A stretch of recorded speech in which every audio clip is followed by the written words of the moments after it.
Now, in the past 24 hours, the number of people infected with COVID-19 in Limpopo has slightly decreased. The province now recorded 595 new cases. However, the Delta variant sweeping through the province, there are fears, of course, those numbers could grow. Health MEC Dr Popi Rama-thuba has urged people to be extra cautious after the province saw an increase in numbers in low-age categories last week. The MEC joins me now live. MEC, thanks so much for your time. We appreciate it. I can tell you're very tired. Of course, you've been having very long days and nights dealing with this pandemic. Just tell us about the Delta variant in the province. We've seen a decrease in the infection rate. Does that mean it's under control, or are you still monitoring? Evening to all your viewers out there, and thank you for inviting us. What we can indicate is that it's too soon to can even think that there is a decrease. It is our wish that this decrease, we continue to see it, but however, we can't guarantee until such time we start to be convinced that our people are not relaxing, they continue to comply with COVID-19 regulations. But at least for now, it's too soon to can say we are beginning to see a decrease. Of course, you did raise concerns about the Delta variant and younger people, babies even up to 4 years old, who are testing positive for the virus. Have you seen an increase in that? And how are you handling the treatment of children when it comes to the virus in the province?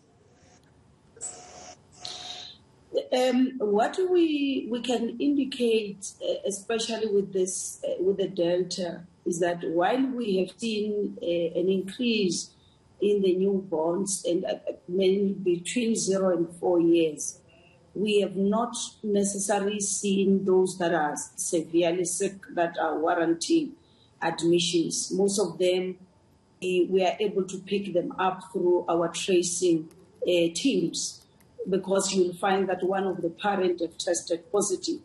And as we trace all the contacts, it will include the babies. Then you'll find that they also tested positive. But when it comes to hospital admissions, we have not been dealing with much in terms of the children. We even with the adults, because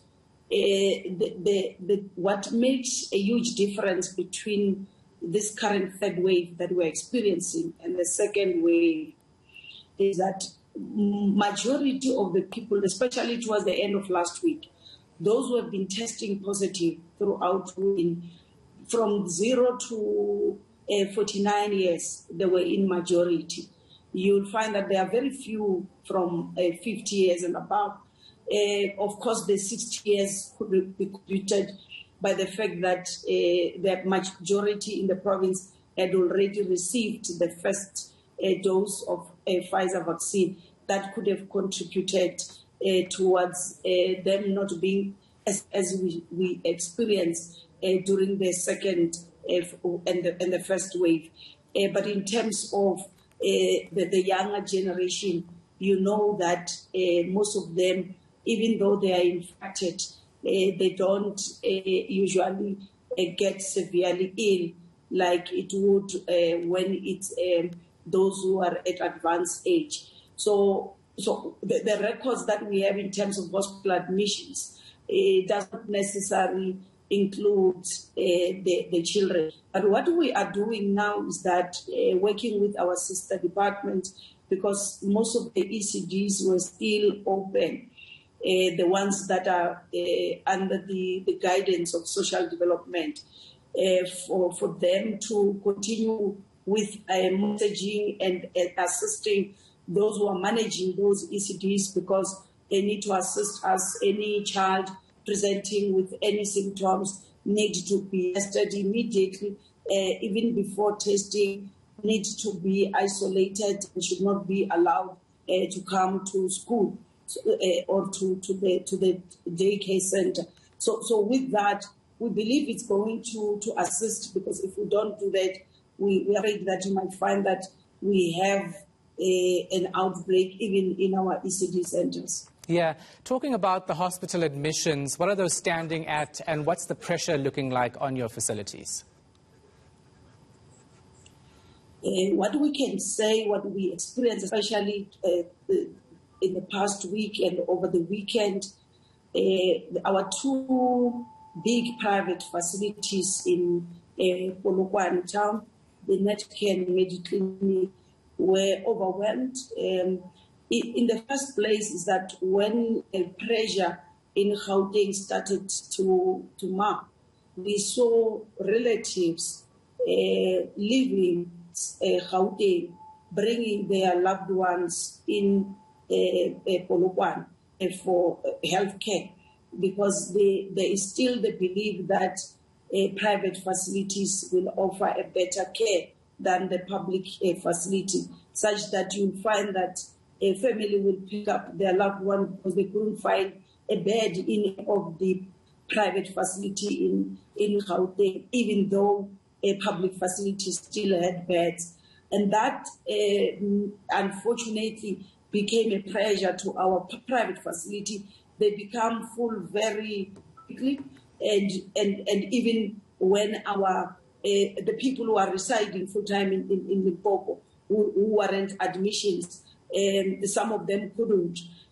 But because we have developed a system where we are having our own weekly meetings and regular this time, because we're in the third wave, the meetings are even more frequent, of all the facility managers that will include it in the private sector, so that we can always communicate in terms of who has the bed, who doesn't have the bed. So all our clinicians throughout the province, they know that if you want to refer a patient, you must be able to tell the patient that you are, even though you have got a medical insurance and you are covered, what is important now is that you get a bed in the facility that can provide the level of care that is equivalent to your state. Because when you triage a patient, you will realize that this one might be having mild to severe symptoms, and any district hospital, public, can manage that condition. All what they need would be oxygen. So the patients are educated, and we are always making that to say, even though you are COVID positive, you don't have to be wanting to go to a private facility. And we've seen that able to assist us, because in the beginning, there were patients who were saying they rather stay in their car and not go to a public facility. We have been able to bring this to their understanding, to say, unfortunately, your health becomes your responsibility before we could even come in. We can't force you to go to a public facility. However, we can always advise you that the oxygen that you get in any facility in the country is the same. The equipment that they use, if you warrant to be ventilated, whether you're in the private or public, we are going to ventilate you. The very same doctor that will treat you in the private is the very same standards of training and teaching that you will find in the public sector. Actually, doctors are currently in the country trained by the public facility. Our academic sectors are the ones that are providing training and teaching of all our doctors as we speak. So that has assisted us get our people to start accepting to be admitted, and we've seen then those who are covering going out to talk on our behalf to say there has been this perception that was created out there of demonizing public facility. However, with COVID-19 in Limpopo, we are using same protocols, same guidelines, and that's what has assisted us a lot. I get that, MEC, but I mean, the reality is that there have been horror stories about how people are treated at public facilities, which is why, just by hearing those stories, people are naturally going to have to try and will go to a private facility for treatment.